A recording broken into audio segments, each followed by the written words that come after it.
Welcome to wishful ಅಡುಗೆ ಮನೆ.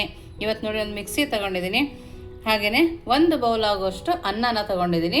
ನಿಮ್ಮ ಮನೆಯಲ್ಲಿ ಯಾವ ಅನ್ನ ಇರುತ್ತೋ ಅದನ್ನೇ ತಗೋಬೋದು. ನೀವು ಬಿಸಿ ಅನ್ನ ಮಾಡಿಕೊಂಡ್ರು ನಡೆಯುತ್ತೆ, ಮಿಕ್ಕಿರೋ ಅನ್ನನಾದರೂ ನಡೆಯುತ್ತೆ. ಒಂದು ಬೌಲ್ ಆಗೋಷ್ಟು ಅಕ್ಕಿ ಹಿಟ್ಟನ್ನು ಹಾಕ್ಕೊಂಡಿದ್ದೀನಿ. ನೋಡಿ, ಇಷ್ಟರಲ್ಲೇ ಒಂದು ಸೂಪರಾಗಿ ರೆಸಿಪಿ ಮಾಡ್ಕೋಬೋದು. ಇದಕ್ಕಿವಾಗ ಒಂದು ಸ್ವಲ್ಪ ನೀರನ್ನು ಹಾಕಿ ನಾವು ದೋಸೆ ಹಿಟ್ಟನ್ನು ರುಬ್ತೀವಲ್ಲ ಆ ಹದಕ್ಕೆ ನಾವು ಇದನ್ನು ರುಬ್ಕೊಂಬರೋಣ. ನೋಡಿ, ನೀರು ಹಾಕಿ ಈ ಹದದಲ್ಲಿ ನಾನು ಕಲಿಸ್ಕೊಂಬಂದಿದ್ದೀನಿ. ಇದನ್ನ ಇವಾಗ ಒಂದು ಪಾತ್ರೆ ಒಳಗಡೆ ಹಾಕೋಣ. ನೋಡಿ, ಈ ಹದದಲ್ಲಿ ಇದೆ. ಅನ್ನ ಕೂಡ ನೋಡಿ ಸಾಫ್ಟಾಗಿ ಆಗಿದೆ.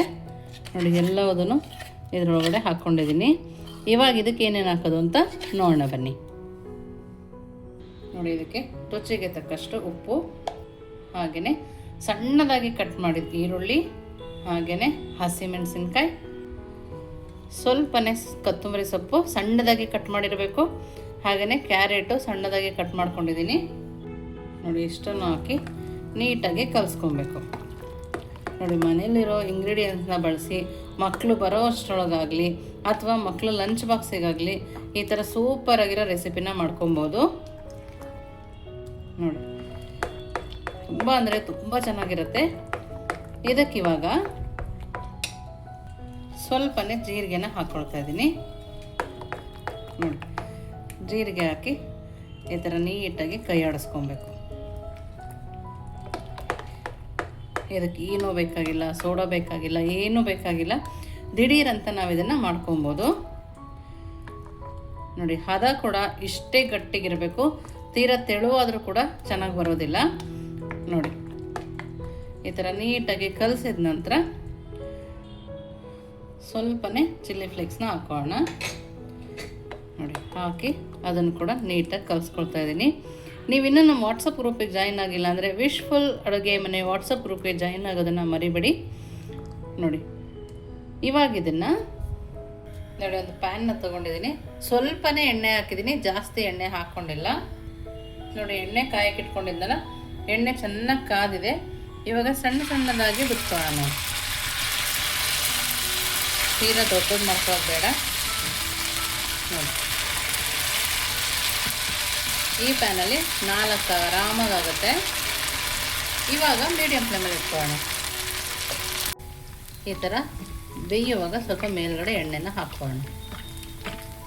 ಎಣ್ಣೆ ಚೆನ್ನಾಗಿ ಕಾದ ಮೇಲೇ ಹಾಕಬೇಕು. ನೋಡಿ, ನಿಧಾನಕ್ಕೇ ಇದನ್ನು ತೆಗಿಬೇಕು. ಸ್ವಲ್ಪ ಸಾಫ್ಟಾಗಿರುತ್ತೆ.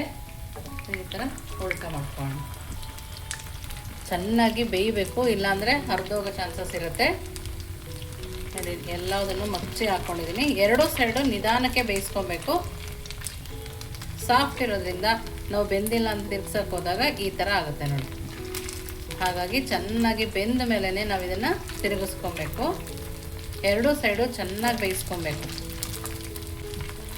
ಉಳಿದಿರೋ ಅನ್ನದಿಂದ ಕೂಡ ಈ ಥರ ಸೂಪರಾಗಿ ರೆಸಿಪಿನ ಮಾಡ್ಕೊಬೋದು. ನೋಡಿ, ಇವಾಗ ಎರಡೂ ಸೈಡು ನೀಟಾಗಿ ಬೆಂದಿದೆ. ಇವಾಗ ತಕ್ಕೊಳ್ಳೋಣ.